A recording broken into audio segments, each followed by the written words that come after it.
This video is sponsored by athleticcases.com. Basketball, baseball, football, or soccer, no matter what the sport, you guys can now rock your favorite player on the back of your phone. Use the promo code ZachLee for 10% off your orders. Links are in the description box below. Yo, what is up guys? It's me, Zach Lee, back bringing some more daily NBA news. Make sure you guys go ahead and smack that sub button and subscribe to the channel so you can stay up to date with everything that goes on in the NBA on a daily basis. But now, let's take a look at everything that is going on in the NBA. First up in the news, Kawhi Leonard has just released a statement for the first time in his career, but also since he was traded from the San Antonio Spurs to the Toronto Raptors. And this statement came out this morning, and essentially it was a thank you letter to the Spurs organization and the fans, and I'm gonna give you guys my thoughts on it, but first let me read it to you. San Antonio, I've been going back and forth for the past few weeks trying to figure out the right things to say, and it comes down to two simple words: thank you. My family and I want to say thank you to the entire Spurs organization and the people and fans of San Antonio. Thank you to every one of my teammates I play with over my 7 years in the NBA. Thank you to the fans. There is not a more passionate or dedicated fan base from what I've witnessed in San Antonio. Through all the ups and downs, I'm glad there were many more ups. I'll never forget what we have shared and accomplished together. While I'm looking forward to the next chapter of my career, I'll always remember the people of San Antonio. Thank you, Kawhi Leonard. All right, look, Kawhi Leonard said something. I guess it's a good thing that he said something other than never addressing the situation, or he wrote it down and maybe this was his PR team that was like, yo, Kawhi, we gotta do something because people out here in San Antonio and a lot of NBA fans starting to feel some type of way about you, Kawhi Leonard. So let's make this blanket statement saying thank you. Maybe that's what it was. Maybe it was sincere. Who knows? But this doesn't cut it for me. Not even close. And I'm not even a San Antonio Spurs fan, but I know if I was a Spurs fan, this for sure would not cut it for me. After all the drama that Kawhi Leonard has put us through this past season, this ain't cutting it for me. Because here's a guy that didn't say anything all season long. Where was a memo like this months ago when these rumors started to circulate? Where were you, Kawhi Leonard? Why didn't you say anything the entire time? Kept the Spurs fans and organization in the dark, just scratching their heads wondering what the heck is going on here. Is he really injured or just refusing to play? There are a lot of rumors and Kawhi Leonard isn't saying anything. Actually, I take that back. He did say something midway through the season when reporters asked him, yo, Kawhi, are you going to finish your career out on San Antonio? He was like, yeah, definitely. Yo, what is that? What is that, Kawhi Leonard? You put the fans through all of that drama and then a few weeks later throw out this PR generated blanket statement of a note and just expect things to be fine? It doesn't cut it for me whatsoever. And I don't expect Spurs fans to have this it's all good attitude towards Kawhi Leonard. It's gonna take some time before they forget about, you know, the drama that he caused, unnecessary drama that he caused. And Danny Green, one of Kawhi Leonard's closest friends on the Spurs and in the league, coincidentally also spoke about this yesterday, and even he said that things would have been easier if Kawhi Leonard actually spoke, but at the same time that he's not going to fault Kawhi because he didn't expect anything different because this is who Kawhi Leonard is. He could have made it easier for everybody else if he would have said something, but regardless, we know that's him. That's his personality. We didn't ask him to change. I didn't expect anything different from him. He's still maturing. He's still a young adult. He's still learning the game, still learning media. This will be something moving forward that he'll adapt, adjust, and learn from and make him a better person, player, and media guy off the court. Man is 27 years old. He's been in the league for 7 years. What in the blazes do you mean talking about he's still learning the game and still learning how to talk to the media? It's been 7 years.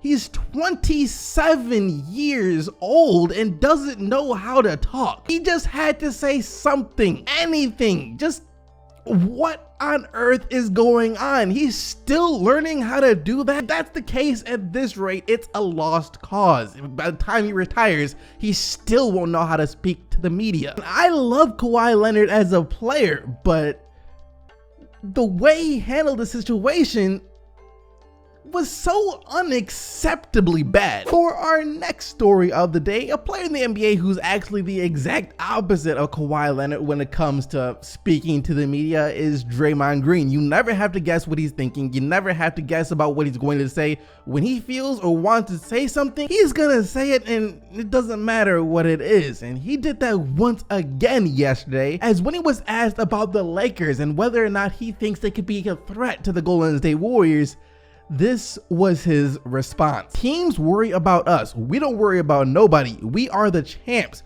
Why do we have to worry about anybody? They have to worry about us. They say we are ruining the league. I love it. Draymond, are the Warriors not a little nervous though? Are they not worrying about the rest of the league? I won't say that they are specifically worried about the Los Angeles Lakers, since no one has any idea of what these Lakers are about to look like or how good they could be, but I think you have to be some type of fool to believe that the Golden State Warriors aren't worried even in the slightest bit about the rest of the NBA. I mean, that's why they went out and felt the need to add DeMarcus Cousins this summer. They saw how close a team like Houston came to dethroning them this past year, and like, geez, we can't let it get that close again this year. We are vulnerable, and if we don't find some way to improve, our reign over the NBA is most likely over. So what do? They went out and got DeMarcus Cousins. They hope that he'll come back somewhere close to the same level of player who was last year and also won't disrupt their team chemistry at all. And that will be enough to keep them on top of the NBA for as long as they can. So that right there is proof that they are worried. They are taking notice of the rest of the league and noticing that the rest of the league is catching up to them rather quickly. So there's no way that they aren't worried. And if they're not worried, well, that just means they're being cocky. And we all know that cockiness often leads to the root of downfalls. That'll be the root of their demise if they're extremely cocky and just think, why should we be worried about anybody? All these other teams are peasants. And for what will be our final story of the day, what on earth did you do, John Wall? Why did you do what you did, John Wall? Back before free agency started, a lot of fans believed that DeMarcus Cousins would want to play for the Washington Wizards, and the Washington Wizards would want DeMarcus Cousins to play for them because John Wall and DeMarcus Cousins had that Kentucky connection. They played in college together and have expressed interest in playing with each other once again in the NBA. So we all thought that it was a given that the Wizards would be one of the front runners to land DeMarcus Cousins somehow, some way in free agency this offseason. We all know how that turned out.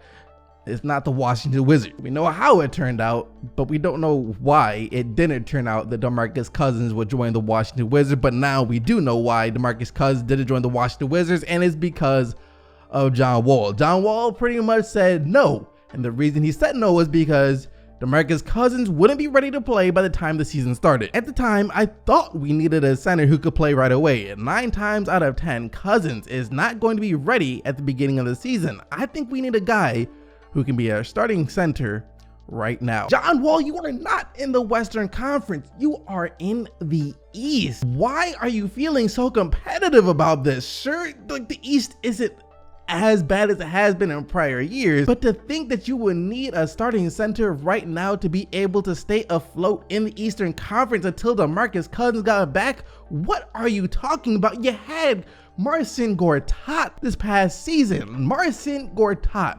How hard could it have been to find a fill-in center that you could go pay pennies on the dollar to provide the production that you lost from Marcin Gortat until DeMarcus Cousins got healthy? How hard could that have been? You chose a full season of Dwight Howard, who is a great upgrade over Marcin Gortat, over, let's say, a third of the season plus the playoffs of DeMarcus Cousins. Here's the problem with that. The regular season doesn't matter. You're going to make the playoffs in the Eastern Conference.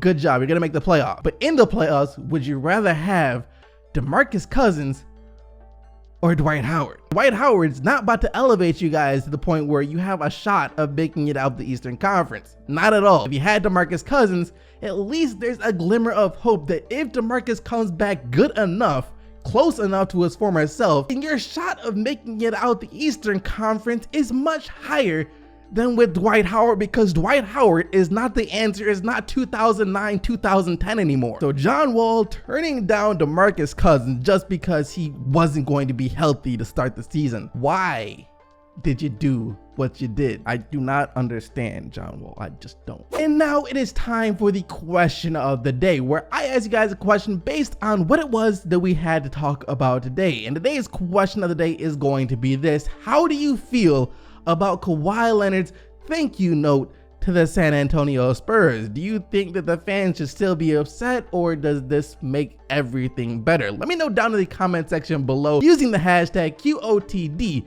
for your chance to be featured in tomorrow's video. And speaking of which, in yesterday's video, I asked you guys to give me your top 5 point guards in the NBA in order, just to see if John Wall was right about himself not being mentioned in a lot of top 5 lists. And here's what you guys said. Number 1, Curry. Number 2, Westbrook. Number 3, Kyrie. Number 4, Lillard. Number 5, Chris Paul. Number 1, Curry. Number 2, Chris Paul. Number 3, Russell Westbrook. Number 4, Kyrie Irving. Number 5, Damian Lillard. Number 1, Kyrie Irving. He can shoot, finish, and set up players perfectly, and in my opinion has the best handles in the NBA. Number 2, Stephen Curry is one of the best shooters ever, but I had to put Kyrie ahead of him because Kyrie is a better ball handler and can finish better. Number 3, Russell Westbrook. He can rebound, assist the ball, and finish around the rim at a very high level, but he doesn't always make the right choices and needs to improve his threes. Number 4, Chris Paul. He's a pure point guard with amazing handles and a deadly mid-range shot. And number 5,